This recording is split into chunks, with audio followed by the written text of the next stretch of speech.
大家好，歡迎嚟到新一集嘅相聚一刻。今日咧，我個特別嘉賓咧係嚟自 Las Vegas 嘅 Tony Mostajir，就係呢個莫斯達治先生嘅，因為佢個名咧係非常之難 pronounce 嘅。OK，Why don't you do that? Mostajir. She speaks Mandarin. You say that. Dr Tony Mostajir. Mostajir. Mostajir 呢個胡鬚係 Mostajir。Mostajir。Mostajir。莫斯達治。莫斯達治。莫斯達治。咁我哋今集咧係會用咧英文嚟去做嘅咁樣。So today we're going to deliver our interview in English. So welcome to Hong Kong. Thank you very much. Thanks.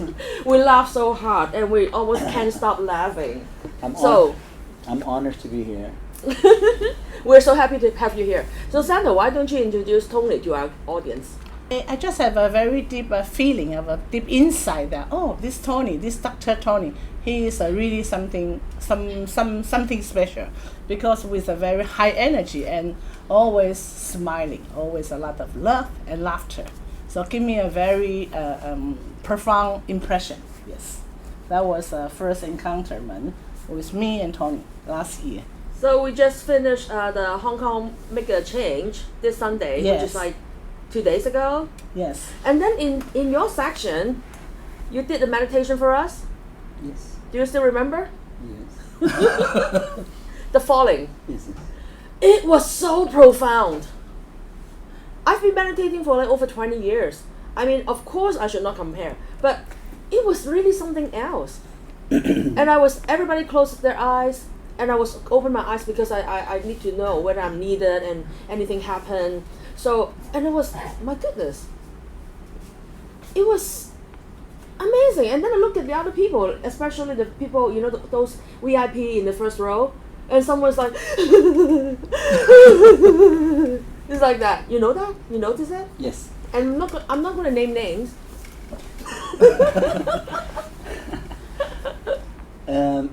One thing is that a lot of people that misunderstanding about meditation, they have an image of meditation, and they think because that image in their mind, it shows them meditation, they think only meditation means that.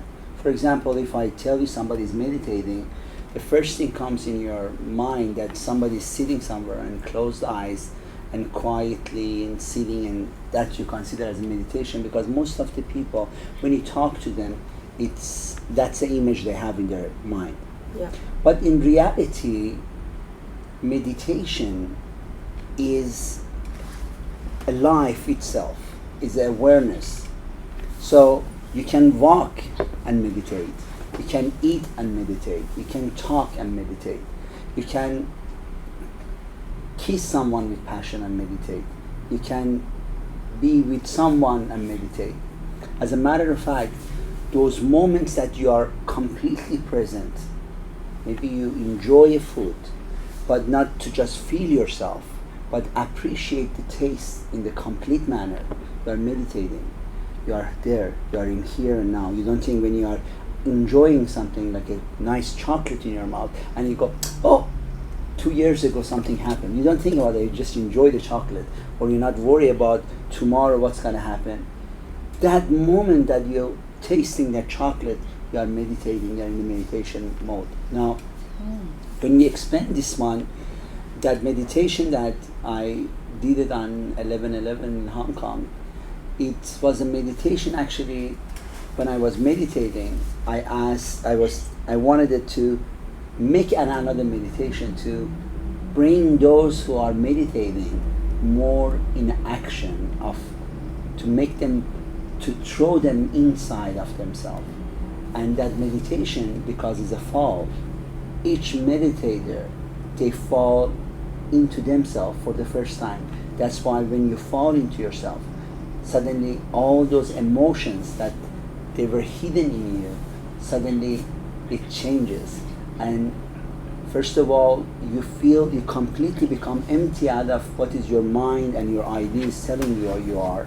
You become idealist towards that. And the second of all, when you come completely out of your ideas, you come empty out of yourself. Now there is a new spark that in that emptiness of having any idea, suddenly your truth will shine. And this is the very, very different kind of meditation than Yes, others. very, very different. I never experienced anything like this. Keep falling and then accelerating.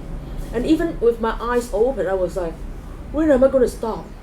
Why do we keep falling? I need to stop. I want to stop. Where are we going? Where am I going? It was so... I don't even know what words I can use. I can only say it's so profound. And at the very end, we become everything. In the very end, actually, before you become everything, you reach the nothingness, and in that nothingness is a freedom. From the moment we come to the body, to the last breath that we exhale, we are looking for one thing, and that's freedom. Freedom of the limitation of the mind. And as we go through life, we're seeking. We go to school to learn more so we get more freedom. We get a job to have more money to make a freedom. And we go on and on and on. But ultimately, that freedom that we want, we gain in the end. But there is a saying, as you may have heard, they said there's a very profound saying that they say you should die before your death. It means I should die before my death. Yeah, that is a very profound thing. This is very Chinese stuff. Yes. Like it's not Chinese. It's I know a it's not conscious. Chinese. Yes, it's universal. Yes, it's a very conscious thing. It means not the death of just the physical death. It's a death of letting go of the ideas and limitation of the mind. And when you let go of the death and limitations of the mind, when the limitations are disappearing, now what is left is the truth. Is the truth within you, which has more power than anything else. And that brings the ultimate gift of freedom within yourself. How do you know all this stuff? How do you know all this deep stuff? There is a Google, Where actually, do there's a site on Google you can research and that it gives you called Love Me. No, I'm just kidding. But yes, we have a Google, we have a connection. Each one of us, we have a connection inside that when we get connected. For many years I studied, I went to medical school, I got my degrees and everything, and I studied on the side. I born in the Sufi master family, so I was growing up with the ideas of spirituality. And my father also was a professor of philosophy. So I was having the both joy of the both between philosophy and spirituality. And on top of it, I started doing my own search of the truth. Now, one thing that I really love, I never stopped to make a certain idea it. If I study about the religion, I didn't make that religion it. If I start studying about certain spirituality, I didn't make it it. When you make something it stops your growth of reaching to the higher consciousness. And when you're letting go of it, when you're letting go of all these things, and then suddenly you learn how to let go of your own ideas. Because what we believe is also limitations. And when you're letting go of everything, suddenly you are able to let go of your belief. Maybe I think something that other person doesn't agree with me. But now I have a chance to say, let me see his perspective of the same situation. Now my eyes is looking at the same situation through his eyes, through his understanding. And now I expand. Now instead of having 2 eyes, I have 4. Now when I'm expanding like that, when I'm not holding to something that I am expanding, suddenly I have 7.2 billion eyes, that many people that are on there. And that is going to be my vision towards understanding. You really got me. I have to look at my own interview and then listen to that again. Actually, me too. I don't know what I'm talking about, but That makes me feel a lot better. But I know you've gone through a lot, like in the war, Yes. when you were a kid, and then you also went through the medical school, and then you were a doctor. You must have seen a lot of death, right? But how come you're so happy and delightful and fun-loving? There's a saying, I like this one. They said, two things change the man. Yeah. One, Women. Wine. I'm sorry. that's okay. We can add those to that one actually. But they said two things that change the man. One is when the man goes to the war, and the other one is when man fall in love. That makes sense. Yes. Makes sense. I am Yes, makes thankful that it's in my life that I experienced both.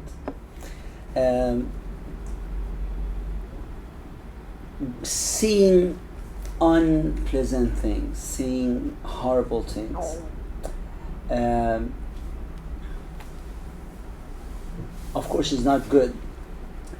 It's not interesting to see someone get hurt, especially when it's come to the war, and then you see so many people, unfortunately, for the nonsense reasons. Doesn't matter what war it is. Every war is a mistake. Yes. When the people, especially the young or anyone, dies in the war, is lost. Humanity should reach to the certain understanding that we shouldn't kill each other for our differences. Yeah. And when we have that understanding individually, when I practice to not hold on towards my belief so much that I reject other people's belief, and not just that I want to force my belief to others that I am right and they are wrong. And worse than that is I kill others just because I believe in something. This is what is happening in our world actually, that people, because they are not able to take over their own, control their own understanding, to control their own mind.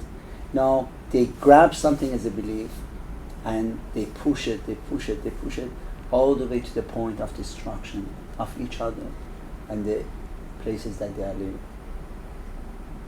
But you haven't answered my questions. You went through that much, and then how can you be so happy and the way you are today? Yes, I answered actually. But You did? Yes, but I'm gonna elaborate the answer a little more.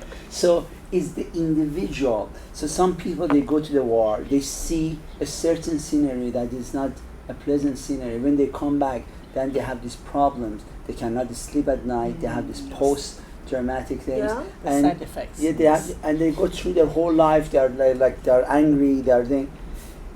But this could. I worked actually with so many people. They went to the war and they seen this thing, and I worked with them and I talked to them. The moment they become aware that who they are Yeah. as an individual, that they are the ultimate, and they get connected to their inner creator. Now, nothing it can be disturbing them, because there is more in there to we have more fun. So every experience, it becomes an experience, and you let it go, and you learn from it, and you rise from it. You learn from it, and you rise from it. As far as the But didn't that thing, war, upset you? When you actually see it, let me saw give- it yourself? Yes, let me give you an example. If Buddha was here right now, do you think Buddha get upset if they tell Buddha there's a war? First of all, Buddha doesn't choose a side. Yeah. That's Buddha. The Buddha doesn't choose a side of war.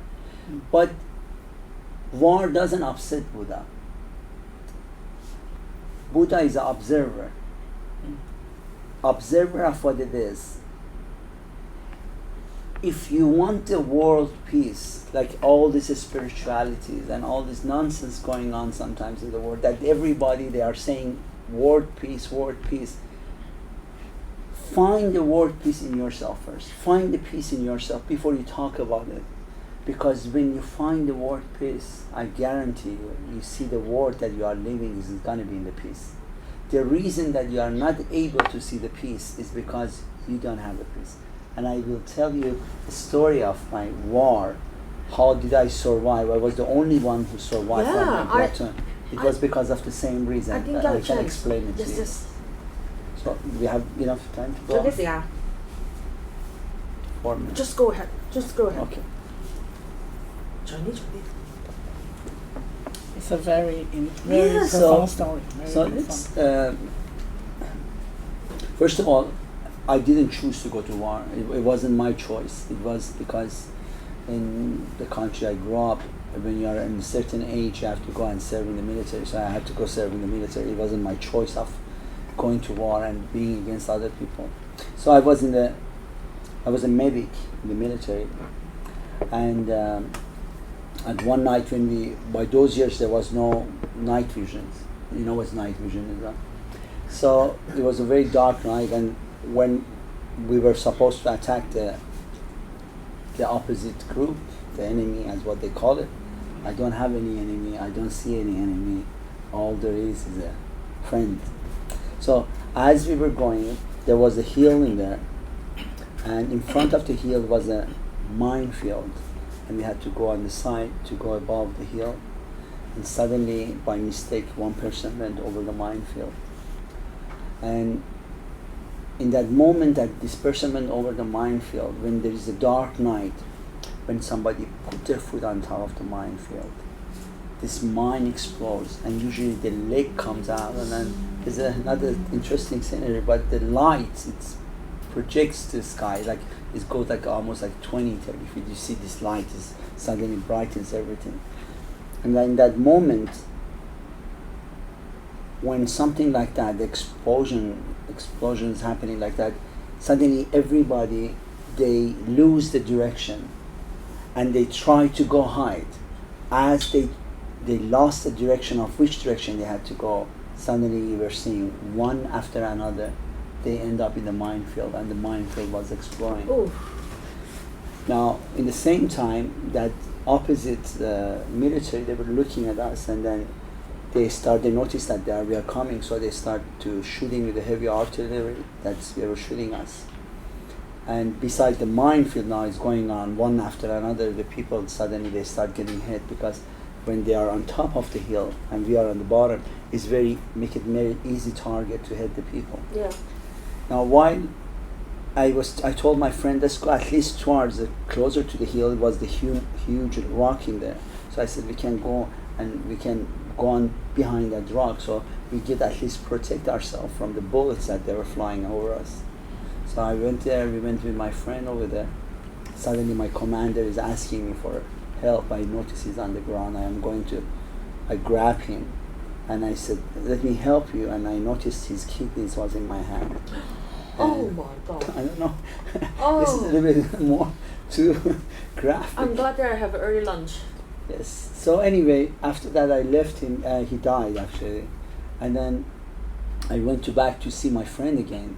And I noticed my friend got shot in the head and he died over there. And suddenly I'm trying to go up, and something hits my knee. It's like a bee sting on my left knee. And then a friend asking for help. I'm going there, and I'm trying to, I notice he has a wound, shot on his abdomen. I'm putting the pad on his wound to stop his bleeding. And I noticed there's something on my knees bothering me, and I'm looking, and I noticed my kneecap is hanging. I got shot on the kneecap. So I kept my kneecap, I tied up, and I came back. You could still walk? Yes, I mean, when in this situation, your adrenaline in your body is too much. Yes. That you don't feel the pain. Your body is so tense that then. So I came down. That gentleman, the friend of mine that I was trying to help him, he passed away because it was a severe wound shot. So I came down. I went back behind that same rock. We started at 4:30 in the morning, and now it was close to 5:30. It was a summer day, and the sun was coming up. Now, between all those people, you still could hear a few people that were still shooting, but a lot of bodies that were on the field. I sit down, and while I tied my knees and behind that rock, I put my dog tag. You know what dog tag is? The number that military Yes, yes. I put it in my mouth, and I said in case if I died, so because they were burying the body very fast because it was smelling, so later on if they were seeing the bodies, they could tell that my parents that their son has died or something.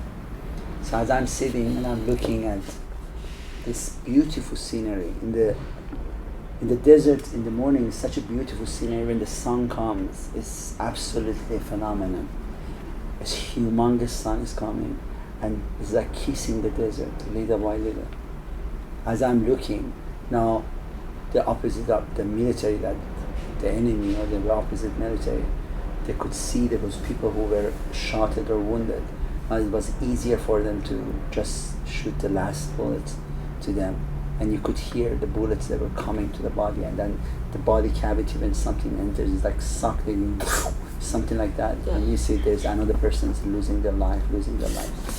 I'm sitting like this, and I'm looking at the sun. And I'm seeing like there is nobody is alive anymore, and soon these people... Everybody died? Yes. And soon these people, they're gonna come down, and probably I'm gonna be either the war prisoner or I'm gonna die. And as I'm sitting, I'm looking, and I'm seeing, and I'm asking myself, I want joy. I want to see the peace before I die. I don't want to die right now. I just want to see a peaceful situation. I like to wake up in one city in the morning that is nothing, and then I go and I do grocery, and I see, or at night I see this city with so many lights. I don't want to die right now. I don't feel like dying at this moment. And I'm looking, and I close my eyes, and then such a peace came over me. And instead of keeping my dog tag in my name, I took my dog tag and I threw it. If I'm supposed to die, let it be. It's okay. Why did you throw it away? Because I was thinking it's not important anymore. It's not important to if I die or not. If I die, it's not important if somebody knows I'm dead or not. Now, a tremendous peace appears. Suddenly I see two little birds in the field. A male bird, it was trying to impress the female bird. And have you ever noticed how they do that? They go in such situation. Yeah, this is amazing. They go and they with the wings, yes. they play with the dirt. Yes. And I see this little bird flying over the minefield, and no mine is exploding in this field. And such a tremendous peace came that walk. If this little bird can go over the minefield, walk. I stood up. I didn't walk like a soldier. I just took my weapons. I used it as a cane, and I started walking. And I didn't even look at the ground to see if there is a mine or not. I just looked at the sunset. I said, if this is the last minute of my life, I want to enjoy it to the max. I want to feel life. I want to be in life. If this is the last minute, so it's better I enjoy it. It's like if this is the last drop of the water you want to drink, make sure you enjoy it before it finishes. I don't care what's my next step is gonna be, but I want to enjoy this step. One step, another, one step. I walked over half a kilometer over the minefield until somebody told me stop. And when I told them that who I was, they told me I have to wait until they say okay, and then you can come to the foxhole. Now, sometimes in life, when you're walking, you feel somebody is looking from behind, and you turn and you see they're looking at you. That day when I was walking, I could feel some snipers looking at me, and he is thinking how far this guy is gonna go before one of this thing explodes. It was like he's playing the game. Let me see how far this Oh my is God. there. And you know what? I walk with trust. I didn't care what's going to happen the next step. I choose to make one step, to enjoy one step at a time until I reach there. So finally, the soldier that told me stop, he told me, okay, you can come in. And interestingly, that the sniper shot the guy, he didn't shoot me. I entered and then they told me, you walk over the minefield. And I look, and that's the time my tears was coming down, because for the second time actually in my life, the first time was another story, for the second time in my life, I could be so empty of who I was. And in that moment of my emptiness, the peace was all over, even though there were dead bodies everywhere. But inside of me, the peace was there. And that peace brought me to here. So I can tell you about my memories of the war. So that's what I'm saying. When a person reaches that emptiness within themselves, when there is nothing to grab, because Buddha, it doesn't come with the idea that in the morning, because my goal is to do this. Buddha doesn't have a goal. Jesus doesn't have a goal. Jesus doesn't care about the word peace as what we think. There is no goal. It's not a practice of becoming, is realization of being. In that realization of being is a perfect scenario.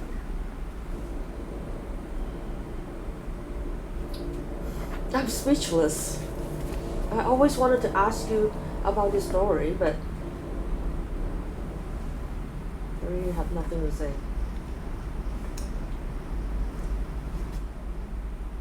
Do you have anything to say? So 我希望大家聽得明啦嚇，咁阿 Tony 咧就講佢喺呢個戰場嘅時候點樣去逃過嗰啲叫咩地雷啊嚇咁樣，咁我唔翻譯一大餐啊，大家聽翻轉頭啦咁樣，咁就我哋呢一節就完啦，我哋陣轉頭翻嚟再同阿 Tony 再傾偈，陣見。好啦，我哋嚟到我哋第二部分啦。We are going to start our part 2. So let's talk about happiness and love. During our break, you talk about fear and then love, and then love is fear is the absence of love, right? Yes. The other night I have a dream that I kissed Tom Hanks in my dream, and we have a very passionate kiss, and then I kissed Tom Hanks, and he was young, like at his 30, and then afterward he said, "Why did you do that?" And I was so embarrassed. I was like, I was in love with you. What do you mean? And then when I woke up in the morning, Tom Hanks? Am I kidding myself? Interesting dreams. It is a dream. So let's talk about happiness. Let's see what is happiness is. Yes, basically. what is happiness? Yes, Happiness. People, when it's come to happiness, they see the happiness as a mirage. The more you're walking in the desert, you see some water, and then the more you go towards it, it jumps further and further and further. And the life of some people gets over. They never reach the water, they never reach the happiness. Happiness is the understanding and is the attitude of gratitude. Is the attitude of appreciation. An attitude of appreciation appears when the person reaches to the higher level of understanding. You know, in the old times, when the Eastern masters, they became awakened, the first thing they did, they smiled. And the second thing they did, they asked for a tea. Now, interestingly, people, they think a reason of awakening is the tea. Of course. This tea? No, generally speaking. But this is not the reason. When you become awake, first of all, the fears are gone. And you realize that awakening, it was the simplest act, and not even act, the realization of the world. That's why every masters, when they woke up, when they look, they go, that was it? And just that was it. It was funny for them. That's why they smile. They go, so easy. A spirituality in our world that we are seeing, people they talk about the spirituality and create a nonsense of understanding. They complicate the whole situation of awakening.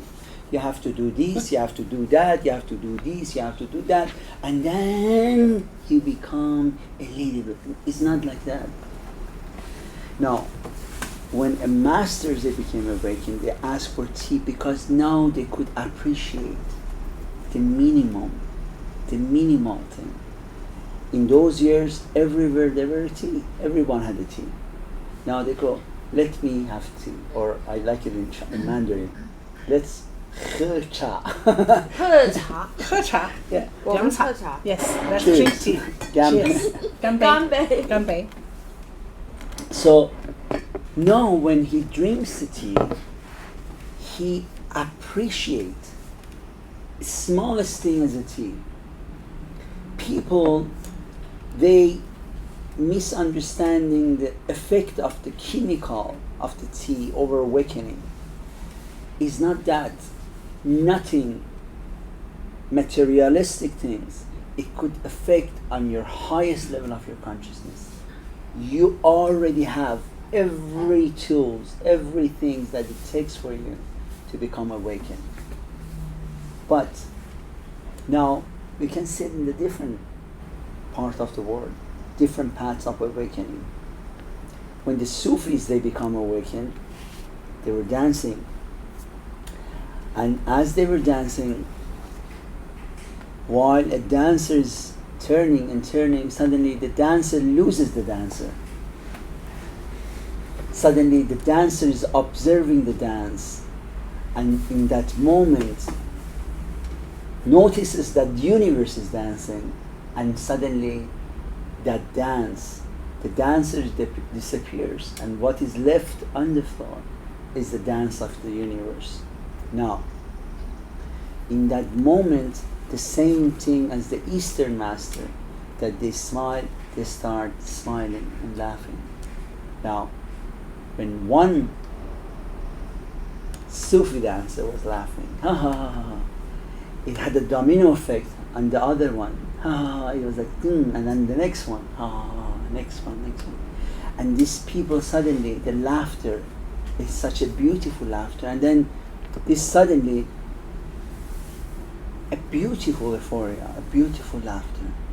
But of course, what is the Sufi as there's going on with this there's so many rituals, it's completely different than understanding.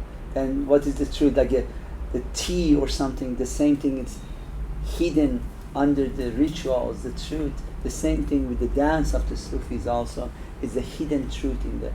Now, in those years, the only people they could laugh so freely. Imagine we are sitting here, we are laughing together, and somebody opens the door and he goes, hello, and because we are laughing, we are in a high space, suddenly we all laugh, ha ha ha, I said hello. But the hello is nothing funny about hello.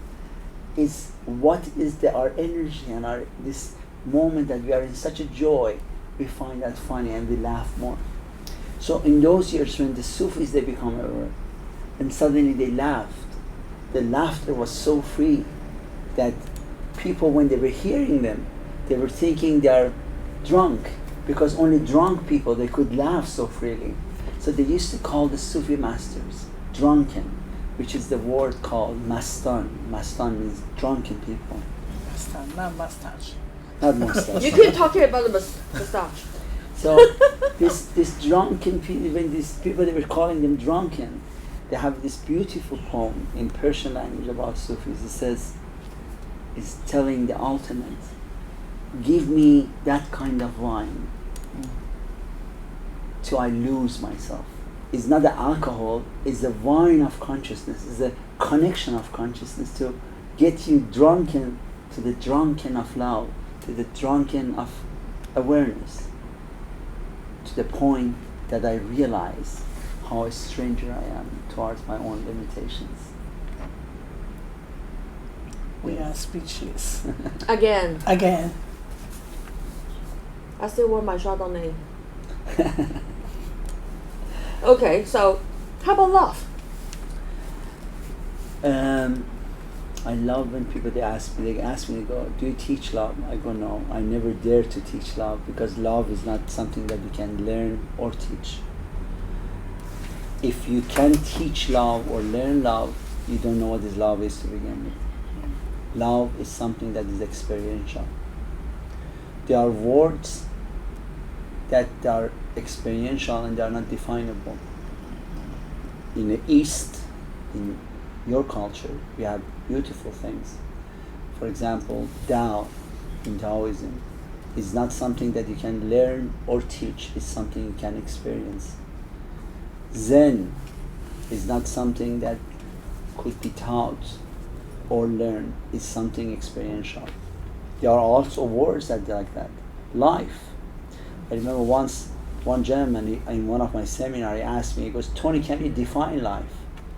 I go, no, but I live my life fully. Life is not something to define, but something to experience. So, love is one of those words. Let me tell you a scenario so you can see it. Have you fallen in love? Beside Tom Hanks, of course. Many times when I was much younger. Many times. Good. But I want you remember one of those most passionate one that you fall in love. Yeah, of course. Okay.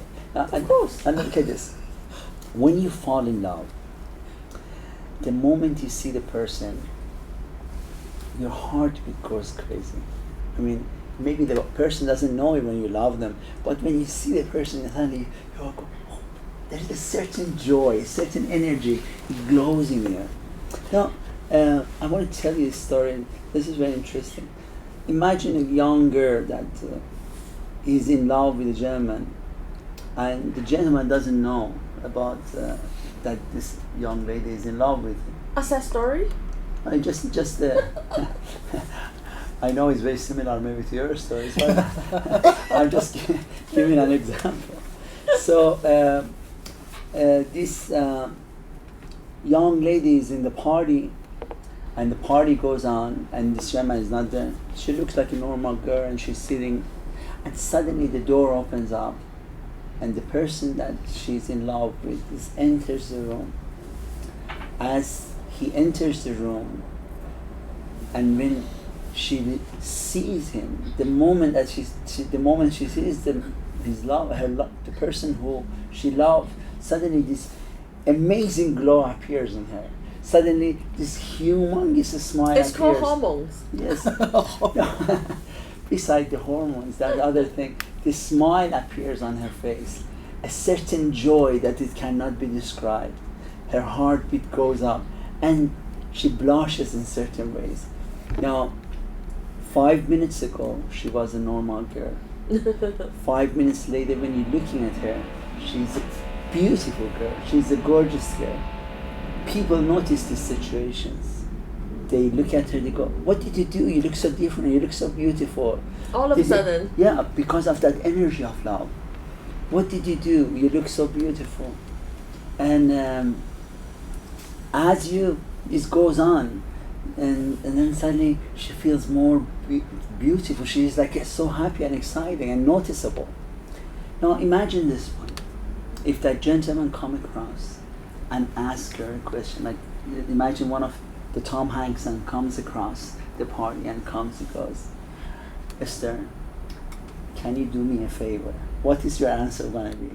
Anything. Anywhere. Anytime. Anything, anywhere. Anything, anywhere, Yes. anytime. Just say it. But it's very interesting because you don't ask Mr. Hanks that, Mr. Hanks, what do you want? How do you want it? What do you say? You don't ask any logical question. No. You just feel that you have the power. If someone you love asks you something, regardless of the situation, you're going to achieve that thing. And that is the power of love. You don't ask a logical question because love is above logic. And when you have love, there is nothing in this world that you cannot overcome. Wow. So, no matter what age we are? no matter what. As a matter of fact, a lady I I had a patient of mine. It was a lady. She was 89 years old. 89. 89 years old. Still falls in love? And let me tell you a story, beautiful story of her, and I really admired her very much. So this woman, she came, her children, they were gone, and they didn't pay her attention that much. And so when we met, we talked, and I compliment her. She goes, when she was young, she was absolutely a gorgeous girl. And she was feeling that there is no use for her. She was kind of like suicidal. And when I was talking to her and I was telling her that you have to acknowledge your beauty now. As we get older, it's not that you are not beautiful, but you have a different kind of beauty, and you have to admire and respond to your different kind of, and acknowledge your different kind of beauty. So after a while, as I was telling her, I was complimenting her. I was complimenting her gray hairs. I was complimenting her smile.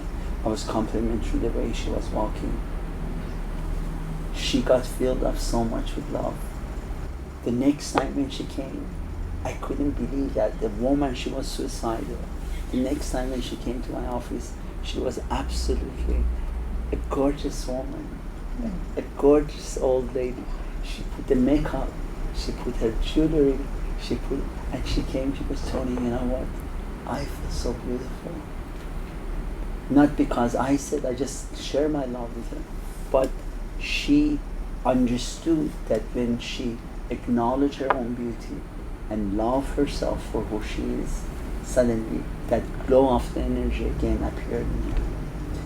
So happiness, as you already mentioned, love, is an internal gift of humanity.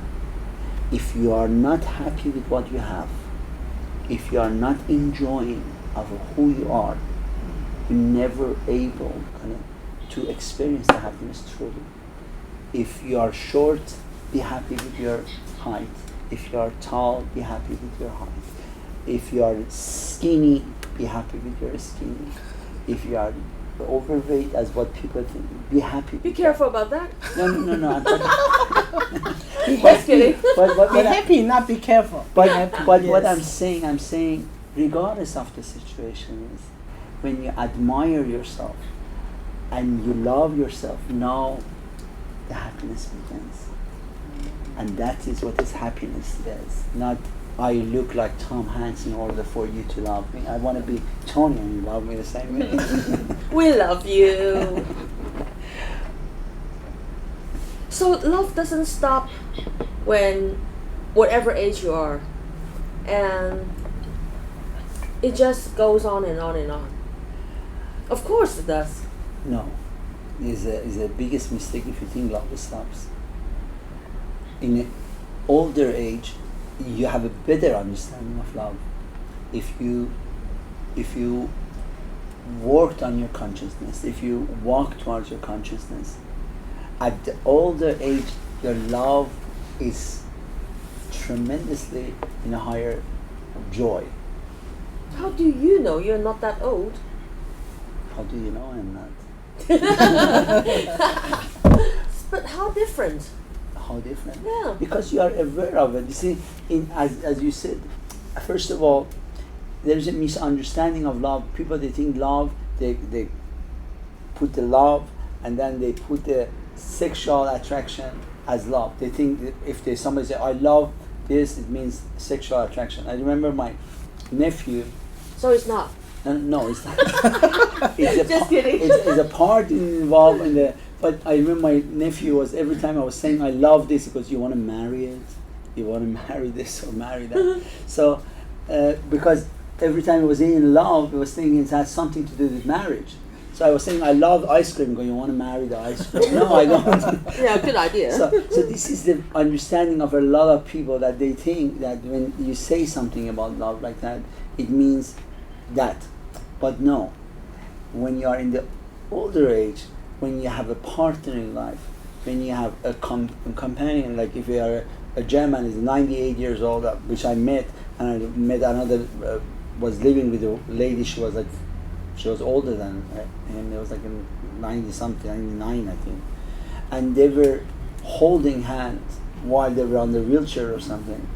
And you should look at their eyes when they are looking. They were sharing such a union, such a oneness together. That was unbelievable. That you could not see it in any younger generation, or younger, I mean, in younger ages actually. I actually got a friend. His father is 85, and then the father got a girlfriend after her mother's death, like 20 years ago, and they really in love. So they decided to get married. So when they got married, her father was 85 and the girlfriend was 80. But I never see anything like this. Like, his father looked at the girlfriend with so much love and care. And so we asked them, why would you get married? I mean, you're 85, she's 80. He said, first of all, because her legs is so not very convenient to climb all the stairs, so his apartment got a lift. And because in Hong Kong, if you want to move to a public housing estate, you gotta be married. You cannot. Actually, no one knows whether you're married or not. Okay, but he said, I want her to move in with me, and also I want to give her a title like Mrs. Chen or Mrs. It's a Chinese way to honor the woman. Like, I marry you, and then you can have my family name. Things like this. And he wants to give her a title that is Mrs. Wong or Mrs. Chen. And it was, but the reasons are not important. But the pictures, when I look at the pictures, they got married. They were like teenagers. They were like young lovers. That's beautiful. It was so moving. I keep looking at the pictures. Both of them are actually pretty old. I mean, 80 and 85. But those, can I use the word shyness? Like, they look shy, like they were first love, like they were get married, like young lovers. I don't have words to explain that, but it was really moving and touching. Yes, that's what I'm saying. I'm saying that love doesn't have any age, and the most important thing is to practice. First, love yourself, and while you are loving yourself, you are capable of loving others. You cannot love others if you are not able to love yourself and appreciate yourself in the moment that you are alone. I think we heard about it tons of times. Like, it's so important to love ourselves and then appreciate ourselves. But we ran out of time. We can talk about it later. Yes. 好啦，呢一節又完啦, so we'll come back and talk more. Bye. So welcome to the part 3. We'll keep talking, chatting with Tony. Yes. And this time, Okay. we're going to talk about what? Okay, so Tony, I have a question, because I know that Tony, he is a doctor. He is also I think he's a mental doctor as a consultation for many patients. So what was your journey from a mental doctor consultation and then on the way to become like a spiritual teacher or coach? How could you change jobs so fast? I didn't change. Yeah, what kind of a reason or what kind of your journey? Now, yes. I'm interested to know that.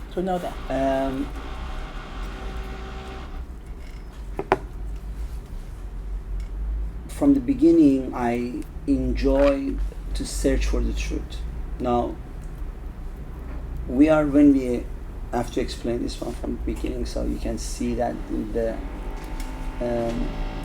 different perspective of life.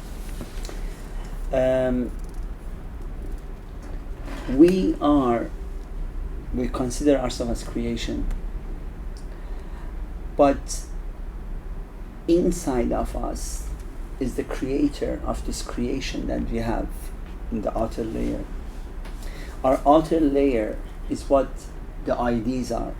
Like, my name is this, I am a male, I am this color, I have this race, I have this kind of understanding, this kind of power positions. These are our ideas.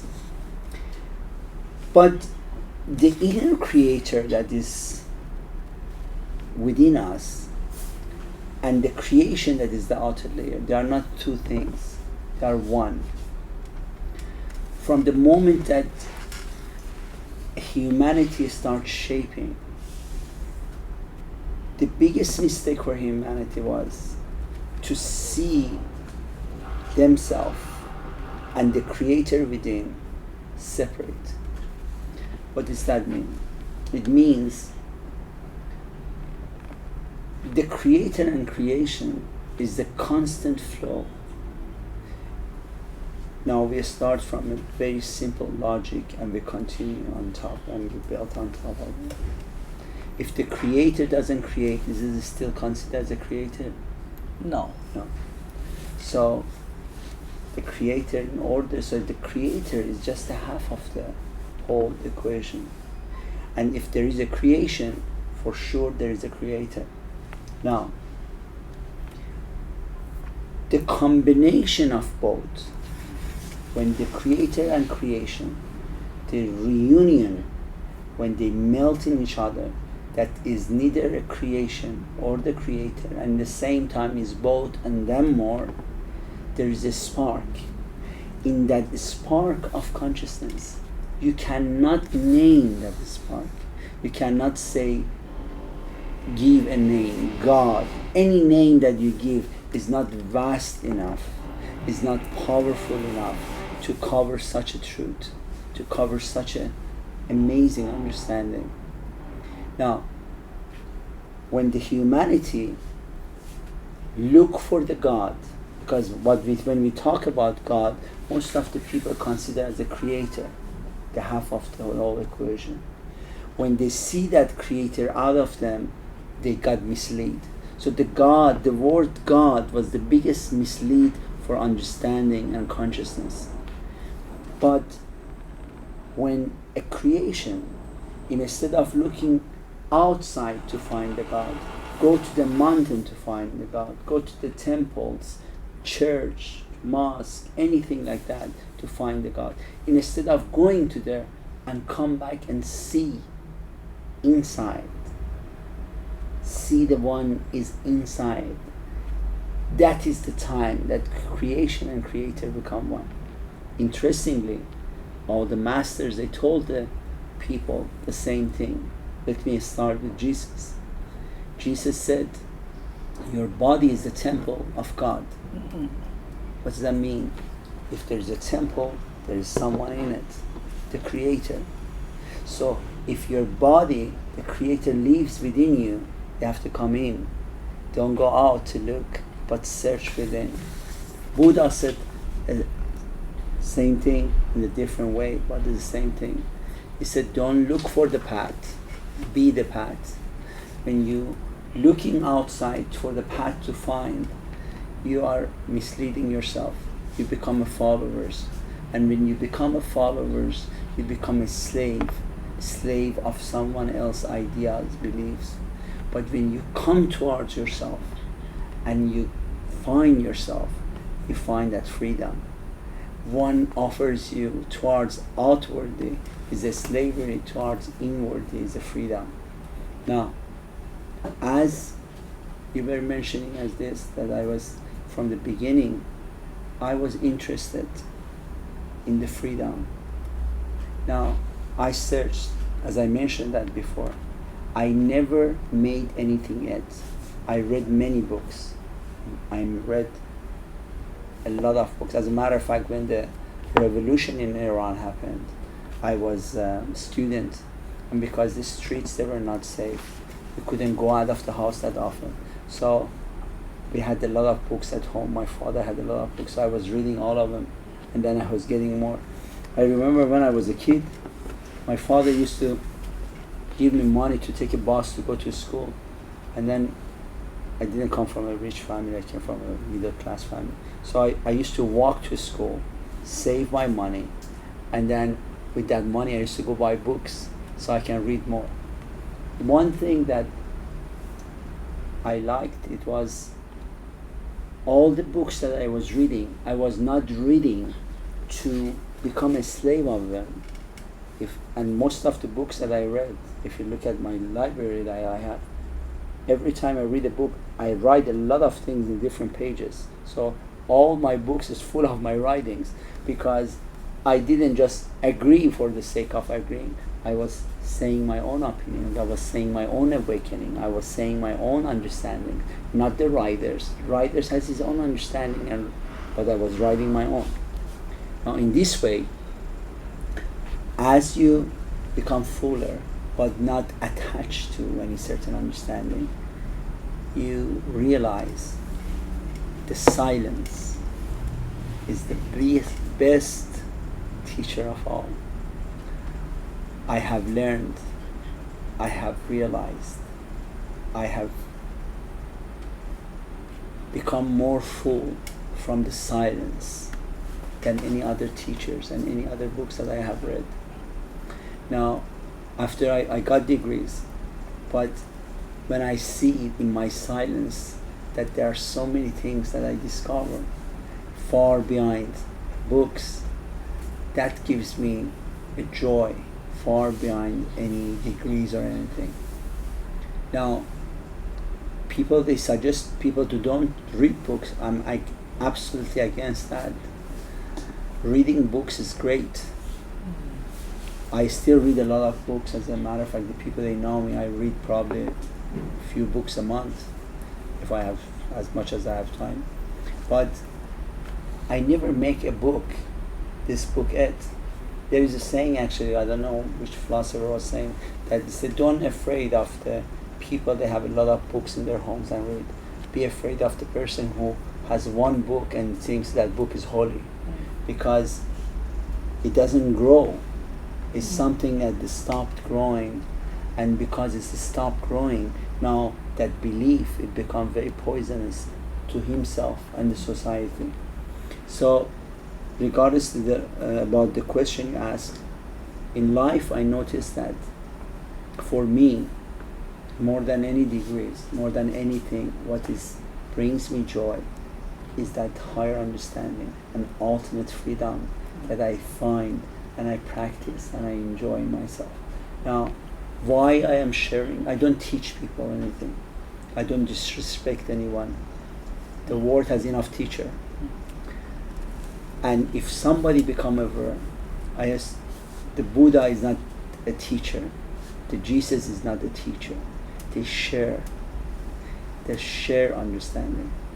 People, they see them as a teacher, they don't understand what they're talking about. Because when a person reaches the ultimate, reaches the creator within them, in that moment of reunion, one thing, what is awakening is appear. Awakening means awakening from the nightmare of separation.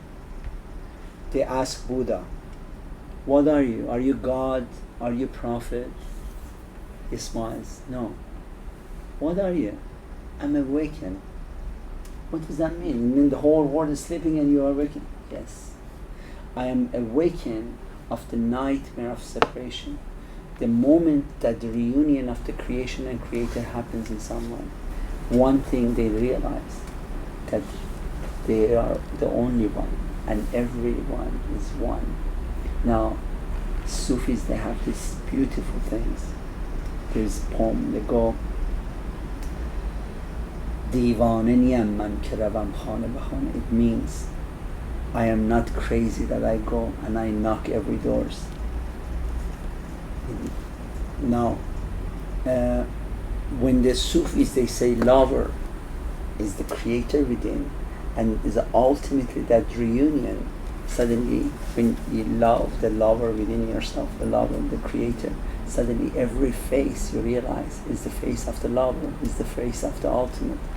So they say, I'm not crazy that I go and I knock every doors, because I know every house is the house of my lover. دیوانه نیم من که روم خانه به خانه، هر در که زنم صاحبان خانه تویید. Every door that I knock, I know the owner of that house is my lover, is the creator. And then I'll also say, every face that I see the face of my lover. Every face that you see, you go around, every face that you see the face of the creator. I was telling in one seminar that I'm the luckiest. I consider myself very lucky man because I never seen an ugly person in the world. And it's not because that I never came across the ugly person. It's because ugliness appears in the mind. And when you let go of your mind, all you see is beauty. And everyone are beautiful. Every face is the face of the lovers. Every face is the face of the ultimate. They said the butterflies cannot see their own beauty because they don't see their own wings. But every human are the same way. They don't see their own beauty. When you become aware of them, you see their beauty. They think, I'm not good enough, I'm not this. Why they don't? Because they cannot see theirs. But when you come aware of yourself, suddenly you will realize they may not see their own beauty, but you are able to see their beauty. How? How could a butterfly see her own beauty? The When there is no mirror, there is no water or lake or... That's the metaphor for the understanding. What I'm saying is some people, because we constantly measuring and comparing ourselves with other people, this is disrespecting the creator within. You have created this experience for yourself because this is the best it is. And when you compare yourself with someone else, is a disrespect, is misleading of the consciousness to become aware that what has been created is not just perfect, is the most amazing creation of all. So after your your mental doctor, so you start a journey of sharing with the people they need. Yes. I started my sharing actually long ago. My first scholar was my father. When I was 9 years old, I started sharing with my father, and my first scholar, my father was my friend, and my father was my student, my scholar, and we had such a depth conversation with each other. He was an amazing man with very high understanding, very respectful. When I was even a child, he was respecting me, not as a son, but as a very, very partner. And when we were talking in such a depth of different understandings, he was really appreciating that.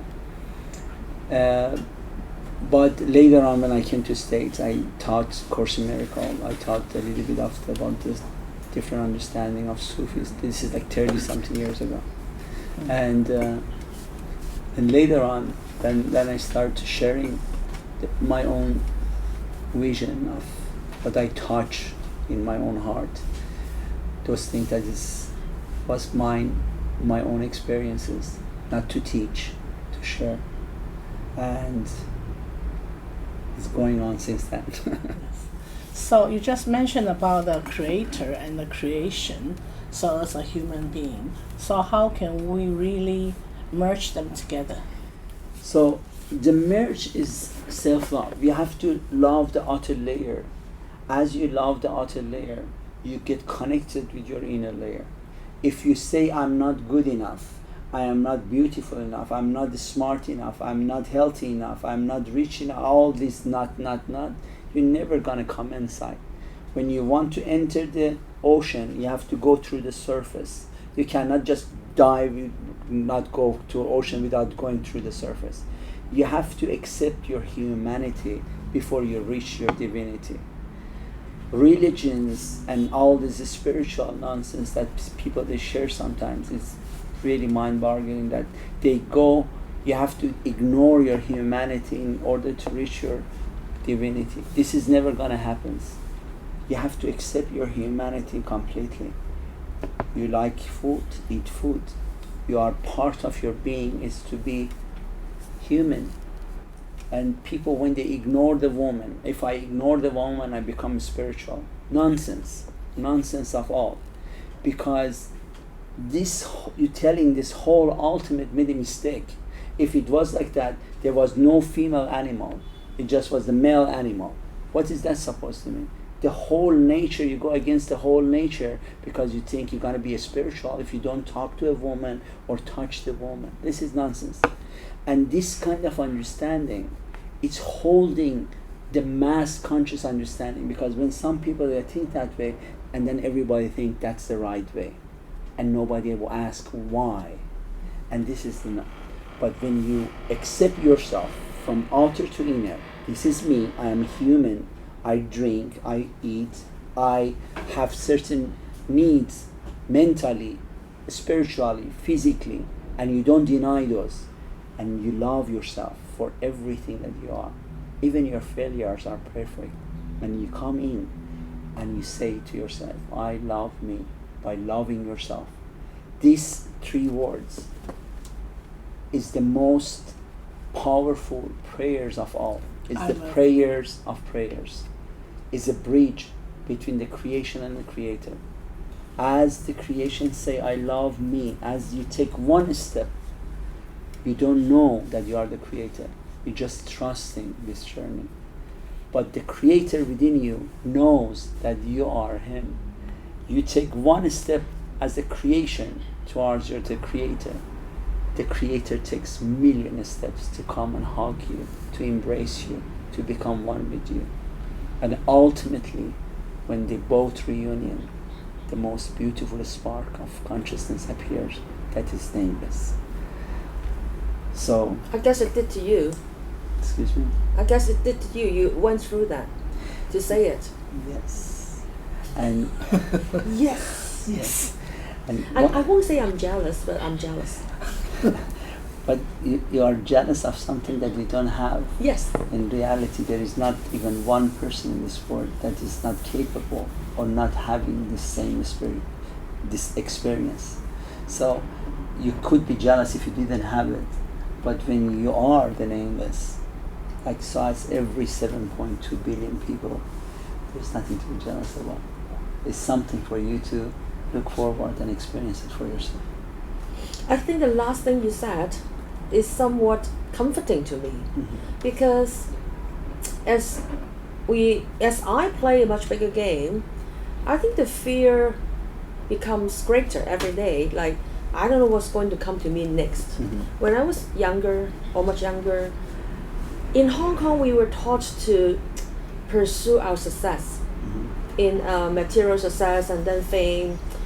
And when I get older and more mature, I just find that it's not that easy. When there are more success, there are more decisions to make. There are more, like, a better chance to make a mistake, and then there are consequences.